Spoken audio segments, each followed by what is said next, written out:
Assalamualaikum. My name is Haris Ahmed, and today my topic of presentation is systolic heart failure and its management. So, first of all, we will discuss what is systolic heart failure.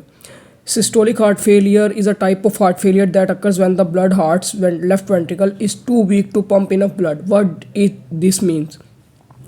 इसका मतलब ये है कि हमारा left ventricle इतना ज़्यादा week हो गया है कि वो पूरी बॉडी में ब्लड को सही से पंप नहीं कर रहा, अयोटा को सही से ब्लड नहीं मिल रहा।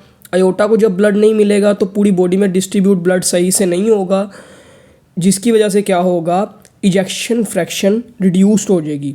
इजेक्शन फ्रैक्शन रिड्यूस्ड होगी, उसकी वजह क्या हो सकती हैं कि हार्ट का लेफ़्ट वेंट्रिकल क्यों वीक हुआ है। कंजेशन हो सकती है, पोस्ट एमआई हो सकता है, उसके अलावा इस्कीमिया हो सकता है, उसके अलावा डायलेटेड कार्डियोमायोपैथी हो सकती है। इसके कॉजेज़ ये हो सकते हैं। इसमें हुआ क्या, इसमें ये हुआ कि हार्ट के चैम्बर्स में ब्लड जो है वो रुका हुआ है, जिसकी वजह से क्या हो रहा है, नया ब्लड जो आ रहा है उसको प्रॉपर स्पेस नहीं मिल रही, और उस रुकने की वजह से लेफ़्ट वेंट्रिकल जो है वो डायलेट कर गया है। डायलेट कैसे कर गया है, लेफ़्ट वेंट्रिकल जो है वो नॉर्मली अपनी एक पोजीशन पे होता है जो कि हमें मिलती है एपिकल फिफ्थ इंटरकोस्टल स्पेस पे। बट यहाँ पे क्या हुआ है कि लेफ़्ट वेंट्रिकल इस केस के अंदर डायलेट कर गया है laterally and to the left, और वो सिक्स्थ इंटरकोस्टल स्पेस पे चला गया है। हम इसको डिस्कस करते हैं। उससे पहले हम ये देखते हैं कि इस कंडीशन में होता क्या है। इस कंडीशन में हमें क्या क्या मिलता है। ब्लड पंपिंग इनएडिक्वेट होगी, लेफ़्ट वेंट्रिकल वीक हो जाएगा, इजेक्शन फ्रैक्शन रिड्यूस्ड होगी, स्ट्रोक वॉल्यूम रिड्यूस्ड होगा, कार्डियक आउटपुट भी रिड्यूस्ड होगी। उसके अलावा ब्लड प्रॉपर डिस्ट्रीब्यूट नहीं होगा to all over the body. हम इटियोलॉजी पे डिस्कस करते हैं कि इसके कॉजेज़ क्या क्या थे। अभी मैंने आपको पहले भी बताए, ischaemia, congestion, myocardial infarction, coronary artery disease भी हो सकता है, सीवियर हाइपरटेंशन भी हो सकता है, वेल्वुलर हार्ट डिजीज़ भी हो सकता है, लेफ़्ट वेंट्रिकुलर डायलेटेड कार्डियोमायोपैथी।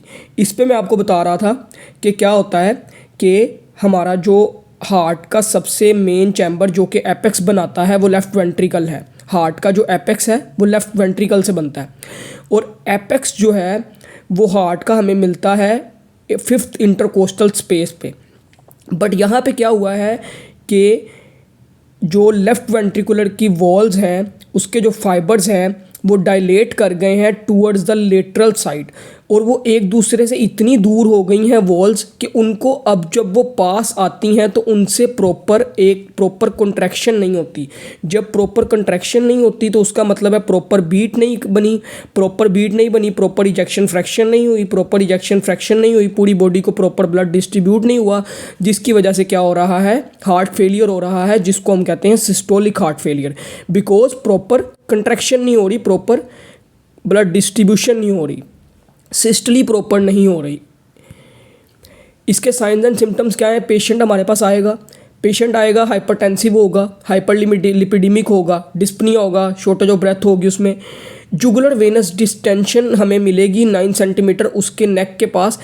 तो ये कैसे मिलेगी, हमने बात की कि हार्ट में ऑलरेडी ब्लड इकट्ठा हुआ है, तो jugular venous distension, superior vena cava जब ब्लड लेके आएगी हार्ट में, तो हार्ट में तो पहले ही ब्लड पड़ा हुआ है, तो वो ब्लड क्या करेगा, वो ब्लड बैक रिगर्जिटेट करेगा। जब वो बैक रिगर्जिटेट करेगा तो वो जुगुलर वेनस डिस्टेंशन करवाएगा।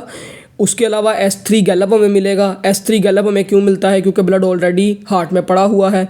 Apical impulse displace 6 intercostal space में, मैंने अभी आपको बताया कि एपिकल इम्पल्स जो है वो 6 इंटरकोस्टल स्पेस पे करीब चली जाती है, क्योंकि हार्ट डायलेट कर जाता है, लेफ़्ट वेंट्रिकल डायलेट कर जाता है। पल्मोनरी एडीमा मिलेगा। पल्मोनरी एडीमा क्या है, पल्मोनरी एडीमा ये एक बहुत बड़ा कोज है इसका सिस्टोलिक हार्ट फेलियर का। उसकी वजह क्या है कि फ्लूइड इंगोर्जमेंट हो जाती है। फ्लूइड इंगोर्जमेंट मतलब जो हमारी इन्फीरियर वेना कैवा है वो ब्लड लेके आई, उसने ब्लड हार्ट को देने की कोशिश की, बट हार्ट में ऑलरेडी ब्लड पड़ा हुआ है, वहाँ पे ब्लड ऑलरेडी इकट्ठा हुआ है, तो वो ब्लड बैक जाएगा पूरी बॉडी में और लोअर एक्सट्रीमिटीज़ में जाके एडीमा करवाएगा। उसके अलावा यही ब्लड जो है वो पेरीवेस्कुलर स्पेस में, पेरीब्रोंकियल स्पेस में और एल्वियोलर वॉल्स में भी इकट्ठा हो जाएगा, फ्लूइड इंगोर्जमेंट हो जाएगी। अच्छा, इस एडिमा के क्या कॉजेज हो सकते हैं? ये एडिमा एरिथमिया की हो सकता है, हाइपरटेंसिव हो सकता है, एमआई की वजह से हो सकता है, कैपिलरी वेज प्रेशर इसमें इंक्रीज़ हो जाएगा। कैपिलरी वेज प्रेशर, कैपिलरीज का प्रेशर होता है उसमें जब ब्लड गुजरता है। साइंस एंड सिम्टम्स इसके इंक्रीज रेस्पिरेटरी रेट बढ़ जाएगा। उस पेशेंट जो आएगा उसको प्रोडक्टिव कफ होगी जो कि पिंक फ्रोथी स्पूटम के साथ होगी। नॉक्टर्नल डिस्पनिया होगा, जब वो लेटेगा तो उसको जो है ना उसका सारा ब्लड जो है वो इकट्ठा होकर लंग्स के अपर चैम्बर्स में आ जाएगा, और अपर चैम्बर्स में आके तो वो वहाँ पे उसको ब्लड होगा, क्योंकि तो वहाँ से सही से गैसुअस एक्सचेंज नहीं होगा, और वहाँ पे उसको नॉक्टर्नल डिस्पनिया आएगा। रेल्स, रोंकाई, वीजिंग साउंड, ये 3 साउंड्स मिलेंगे हमें उसके लंग्स के लेवल पे। चेस्ट एक्सरे फाइंडिंग्स हमें मिलेंगी, उसमें हमें कार्डियक सिलहटें, मतलब कार्डियक जो उसका कार्डियक एक्सरे पे कार्डियक जो उसका डायामीटर है वो हमें 50% से इंक्रीज़ मिलेगा। ABG जब हमें कराएंगे तो हम उसमें डिक्रीज़ड PaCO2 मिलेगा, सीरम बाइकार्बोनेट डिक्रीज़ मिलेगा, रेस्पिरेटरी अल्कोलोसिस मिलेगी। EKG पे हम उसका एरिथमिया रूल आउट करेंगे। एरिथमिया रूल आउट करना इसलिए ज़रूरी है क्योंकि एरिथमिया जब तक रूल आउट नहीं होगा, एरिथमिया जो है वो डायरेक्ट डेथ करवाता है, तो एरिथमिया को रूल आउट करना बहुत ज़रूरी है। तो इसकी मैनेजमेंट में हम क्या करेंगे? सबसे पहले तो हम उसको लाइफ सेविंग वैज़ोडाइलेटर्स देंगे, जो कि एस्पिरिन, TPA, बीटा ब्लॉकर्स, जो कि वैज़ोडाइलेट कर देंगे, जो कि हम लाइफ सेविंग देंगे ही देंगे। उसके बाद कुछ स्पेसिफिक ट्रीटमेंट हैं जो कि हमें सिस्टोलिक फेलियर को स्पेसिफिकली डायलेटेड कार्डियोमायोपैथी को ट्रीट करने के लिए हमें देने पड़ेंगे। बीटा ब्लॉकर्स देंगे हम, एस इनहिबिटर्स देंगे। एस इनहिबिटर्स क्या करेंगे? प्रीलोड रिडक्शन कम कर देंगे।